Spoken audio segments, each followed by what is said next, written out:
Guys, our divorced parents are fighting again. It is not pretty. Elon is going scorched earth on X, threatening to start a new party and calling the big beautiful bill, the one big beautiful bill, the fast lane to debt slavery. And Trump is not declining whether or not he will look into deporting Elon. Watch. I don't know. I think we'll have to take a look. We might have to put Doge on Elon. You know what Doge is?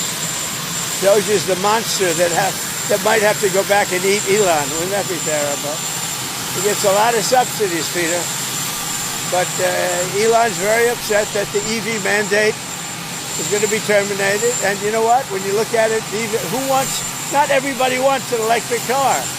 I don't want an electric car. I want to have maybe gasoline, maybe electric, maybe a hybrid. Okay, that's not what Elon's upset about with this one big beautiful bill. Elon's actually been very consistent that he doesn't think spending bills should include subsidies for both electric vehicles and for oil and gas.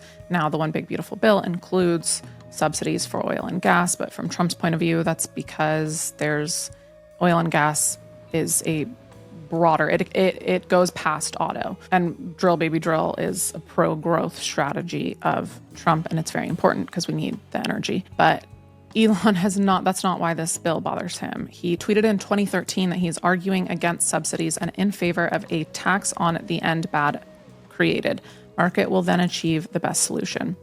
He was also asked about Biden's spending bill in 2021, and he was also against subsidies.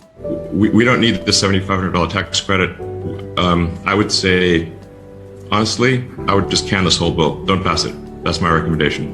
What about the support though for the charging network? I mean, there are parts of this bill. No. I mean, do we need support for gas stations? We don't. So there's no need for this for support for a charging network. I would delete it. Delete. Okay, all right. I'm literally saying get rid of all subsidies, but also for oil and gas. Okay, but also for oil and gas. He's literally been saying get rid of all subsidies. He's been consistent. The man's consistent.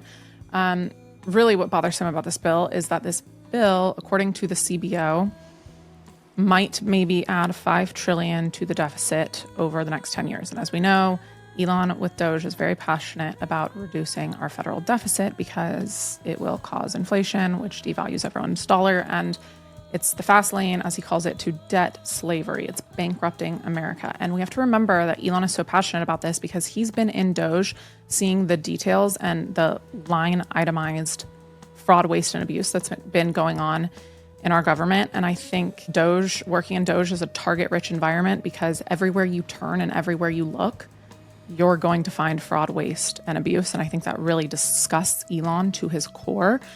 And Elon would be relentless in his pursuit to force the government to be efficient and effective, like he's been successful in doing with his private companies. But that's not possible in the government. And I think that Trump understands that. So in this feud, I think idealistically, Elon is correct, but realistically, Trump is correct. Because another thing about the CBO's projected $5 trillion add to the deficit is that the CBO doesn't account for tariff revenue. It doesn't account for GDP growth. I think it accounted for 1.8 was their projection for GDP growth that it calculated in. But with AI productivity gains and how much the world is going to change over the next 10 years, some people like Cathie Wood thinks that our GDP will grow 6 to 7% per year. So, and Elon believes that we're going to see huge GDP growth with AI productivity gains. Like, look at what he's doing with Tesla robots. Because what's GDP? The sum of our labor force times productivity times hours worked. So if we're becoming a much more productive society and we're having 100 million robots, 100 million Tesla robots replacing our labor and being kind of infinitely productive, then our GDP is going to skyrocket and it's going to grow at a rate we've really never seen or been able to comprehend. And in order to do that, we need pro-growth strategies, which is what Trump has really emphasized in this bill. He also tweeted about it yesterday saying, Nobody wants to talk about growth, which will be the primary reason that the big, beautiful bill will be one of the most successful pieces of legislation ever passed.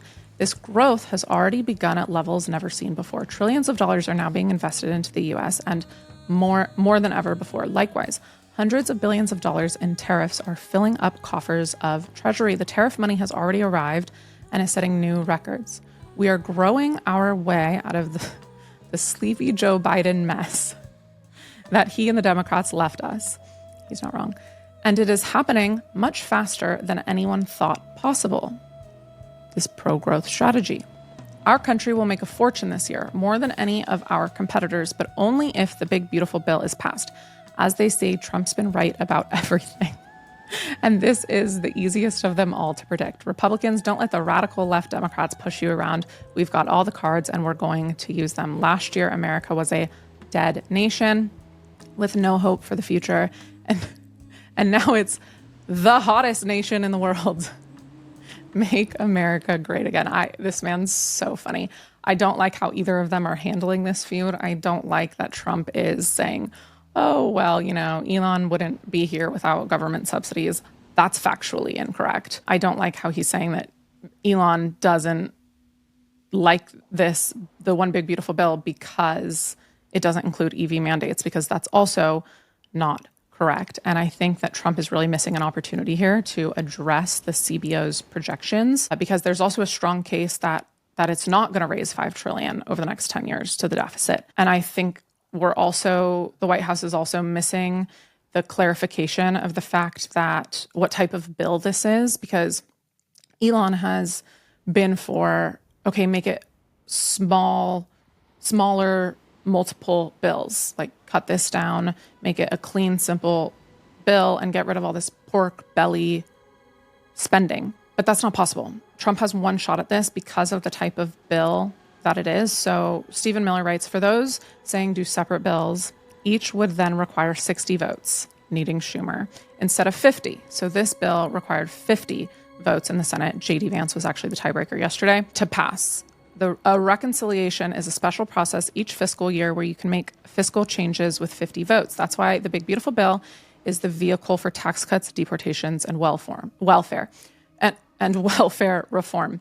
It does not include Doge cuts, is what they're saying. Now, people are arguing, well, are you saying that Medicaid doesn't have fraud, waste, and abuse in it? Of course there is, but I think Trump's strategy on this is, again, prioritizing pro-growth and then going in on the back end, because the beautiful thing about Doge, what we've learned, is Doge has proven to us that we, the people, that we don't have to spend the money just because Congress approved it. So I think that on the back end, Trump's going to do a lot more cutting and try to cancel out all this fraud, waste, and abuse, and he's not going to spend the allocated money passed in this one big, beautiful bill. But I think there also has to be a lot of strategy here. And again, Trump has one shot at getting this right. And the number one most important thing in this bill is these tax cuts. We have to get these tax cuts passed, or else we will enter into a recession. Shout out to Biden's runaway inflation. We'll go into a recession if this bill doesn't pass. I think Elon wants the government to be run like a business, and that's not possible. I think Trump understands that and is a little bit more realistic. I want to play a clip of Stephen Miller on the big, beautiful bill, talking about, again, what type of bill this is. Your tweets and memos also. I want to get you to make this point because it's so important. This is not an appropriations bill. Right. This is not a general budget bill.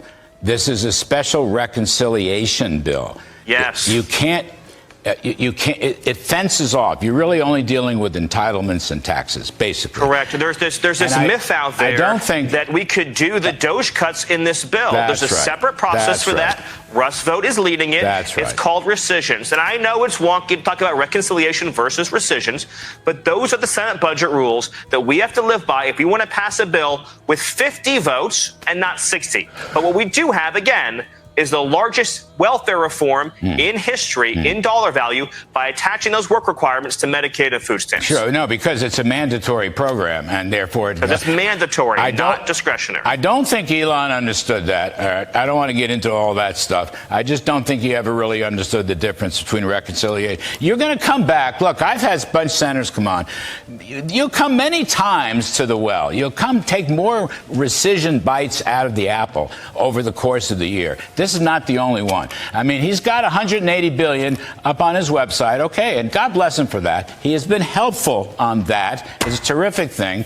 Democrats don't want to cut a nickel of spending. They never do. So we'll use it. You can have 10 rescission bills for all I care. You can have big appropriation bills. That comes later. This is the big thing.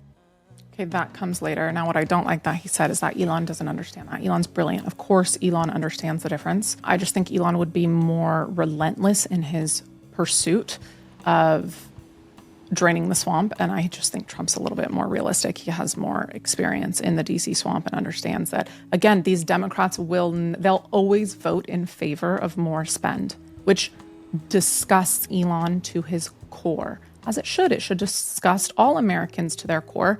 There has to be a strategy behind it. And Elon wants everything in the front end, everything in this big, beautiful bill. He wants to cut. He wants to simplify the bill. It's not possible. So I think Trump understands that. Again, I think idealistically, Elon is correct. I think realistically, Trump is correct. And we have to get this bill passed. It goes to the House for voting on Thursday. And the goal is to have it on Trump's desk to sign into law July 4th. So in a couple days. So we'll see what happens. Let me know what you guys think. I am going to work on doing long form videos explaining things like this. So comment what you want to see and subscribe. And thank you for being here. And remember, out of many, we are one.